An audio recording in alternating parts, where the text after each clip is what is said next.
Don't watch the video. Read the description below. You don't have to give me the view. You'll get as much information. This is me weeding through FDA.gov, food outbreaks, foodborne illnesses, investigation, elevated lead levels, cinnamon applesauce pouches, November 2023. This started being detected and confirmable around Halloween this year. 57 cases confirmed by the FDA were children 5 years of age and under. Out of, or as well as, each of the websites is a bit different about it, 125 total cases through the CDC reporting system, 22 different states. 46 are confirmed, 68 are probable to very probable, 11 are simply suspected. In all of the states listed below, they're just two-letter state designations.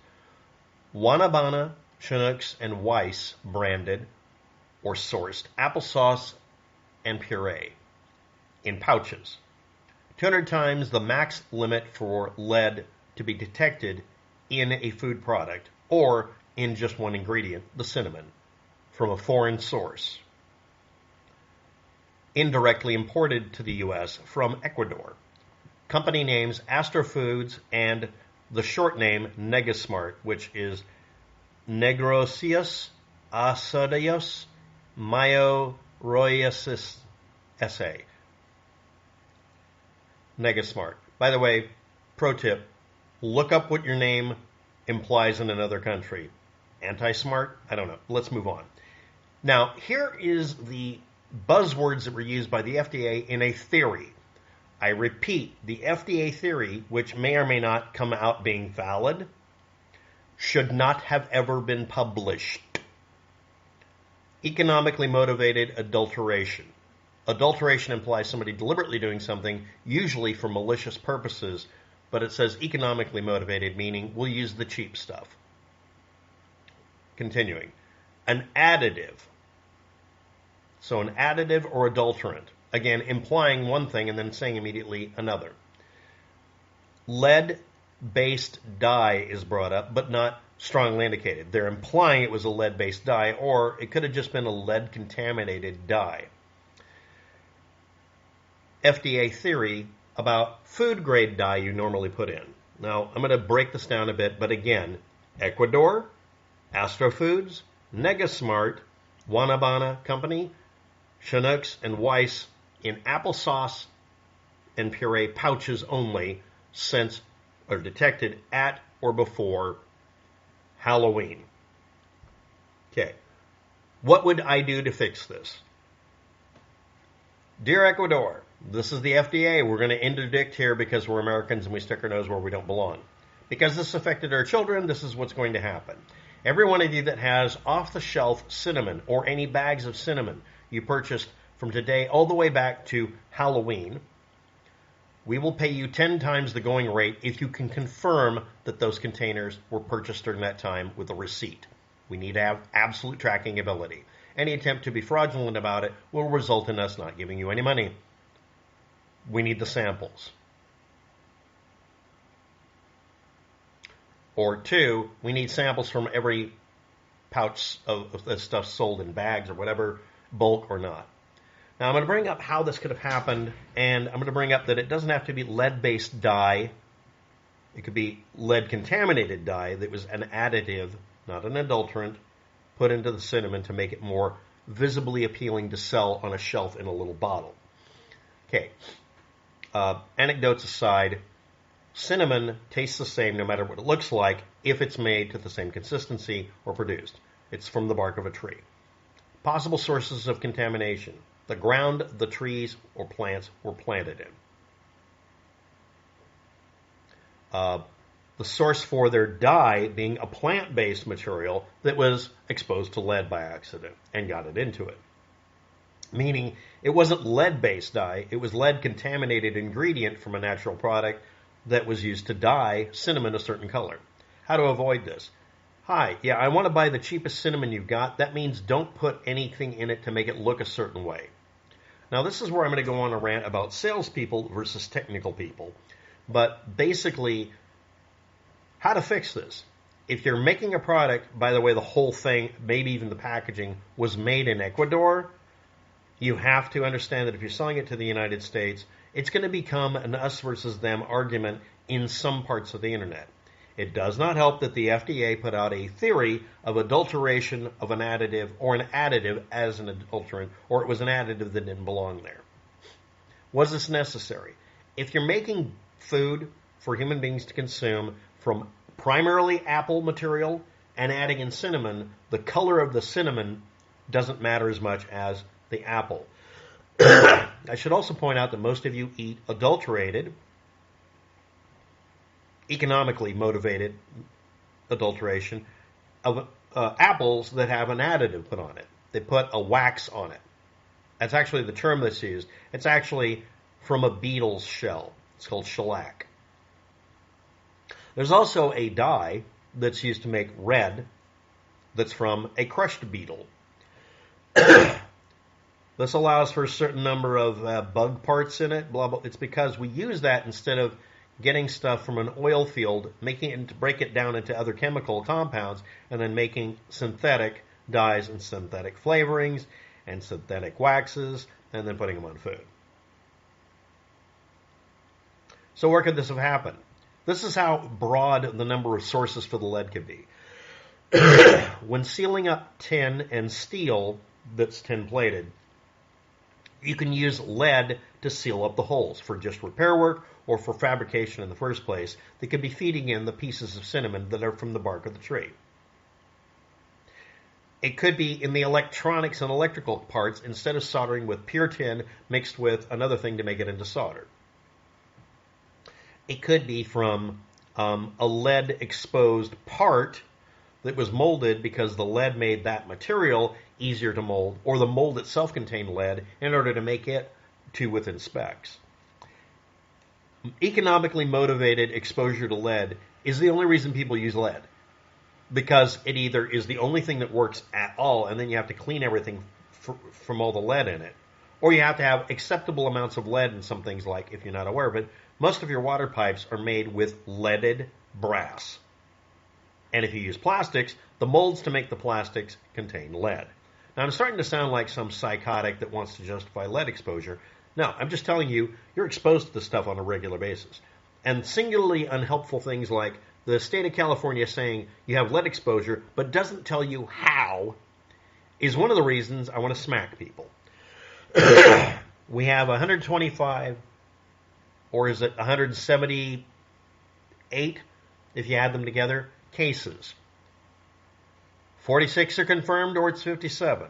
We have the FDA and CDC giving us different numbers because they have different methods for doing the reporting at different times that are being quoted from completely different times on a calendar. Is this going to cause confusion in the 22 states this happened in? Yes. What's not confusing? WanaBana, Schnucks, and Weis products that contain any apple or cinnamon product, material, or an ingredient. Yes, I'm saying that. Should be not purchased. If you bought it, don't keep it. Don't send it in to be tested. They're going to be overwhelmed with that already. Just stop. Stop using their products for about 2 months. I guarantee you them losing a frack ton of business over the next 2 months will make them be worse than the FDA invading Ecuador, examining the water pipes and the seals on the little chutes that the apple parts go through, or the or the cinnamon bark material goes through. How this could have happened through the dirt? It could be concentrated. If some plants concentrate stuff in the interior of the tree versus some of them concentrate it into the bark of the tree or whatever. This is how this mechanism happens. It's the way it is. Different trees do different things. You'd have to look up what happens with that. That means you're going to have a treadmill of pain going through to look up what caused this. The FDA having a theory and implying and using the word additive and adulteration in quotes isn't helpful. And honestly, it'd been better off if they just said, we found it in the cinnamon, not in the rest of the product. Was this a foreign created product imported to the United States under an American brand or not? You can go look that up. I don't care. So how do we solve this? No cinnamon during Christmas time. This is going to affect people getting their cinnamon lattes, and it should. Guarantee you adding acidic compounds like, well, coffee products, with cinnamon, it's going to escalate lead absorption. So do not have any cinnamon lattes for the rest of the year. At all. I don't care. Now, next thing. Publicly state on social media, I don't care if the cinnamon looks different as long as it's safe. And adding it if it is a lead-based or lead-contaminated dye to make it more appealing to sales, it costs them more money. Do you know what's more appealing? Not putting it in, charging less, and never having the ability for anybody to get lead poisoning. Okay? All right. Why didn't the news explain this? Because they're a bunch of nitwits who won't look this up. This is literally less than a paragraph of data. It's in the video below. Cut and paste it anywhere you want to. You don't have to give me credit. I don't care. I'm not here for the page views. But I'm going to put Negasmart in the title of the video because that's got to be the dumbest damn doing business as name to give a company that I can think of. And by the way, mythology about Nova, the car, you might want to look up what actually, that's not actually correct, really. However, having a citation is a great Wikipedia reference if you're driving around with a Wikipedia sticker above your citation on your car. Because it's a joke. Now, Waptech, why are you joking about it? Most of you live in the United States where we have lead exposure levels that are, number one, overemphasized by California that doesn't give you an explanation, so you don't know what the fuck you're buying. So nobody takes them seriously. Or you have the FDA doing, literally it sounds like a conspiracy theory bullshit here. And, very importantly, y'all live downrange of mercury-producing coal-burning plants. You have pipes in some of your homes that have lead in the brass. Is it dangerous or not?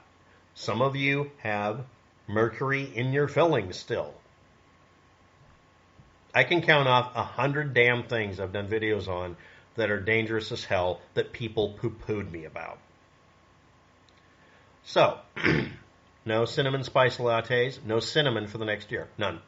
I can't buy my cinnamon-based graham crackers. By the way, I noticed a couple of days ago, all the cinnamon-based graham crackers that were at a store were pulled from the shelf.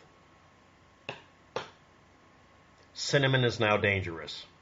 And the reason they were more concerned about the babies 5 years of age and under is that's when it really, really dramatically affects you for the rest of your life.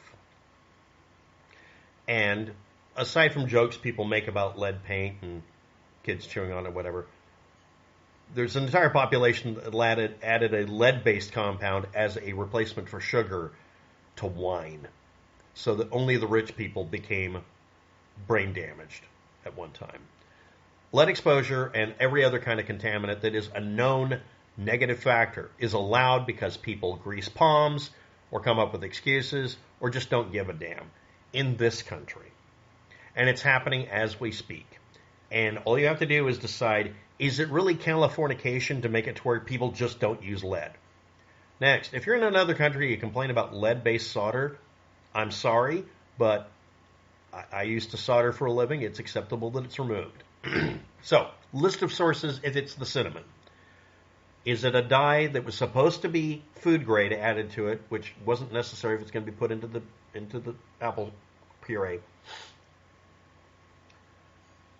Was it an accident and it's not lead-based, it's lead contaminated? Or was it a substitution, which is what they're heavily implying, but they don't state anything about it? Now, in the past, people have used other things like that. But could it be from the tree itself? Could it have been from the ground itself? Could it have been from the equipment? We don't know yet. It's all speculation, and I guarantee you, somewhere along the line, someone is going to be dishonest as hell and get rid of the evidence, so we may never know. Thanks for watching. Have a good day. Good luck with that. And yeah, it's good that the FDA regulates things. Don't talk out of one side of your mouth when you complain about them, and then complain they're not doing enough over here. That doesn't make any sense. Y'all sound stupid when you do that. Bye.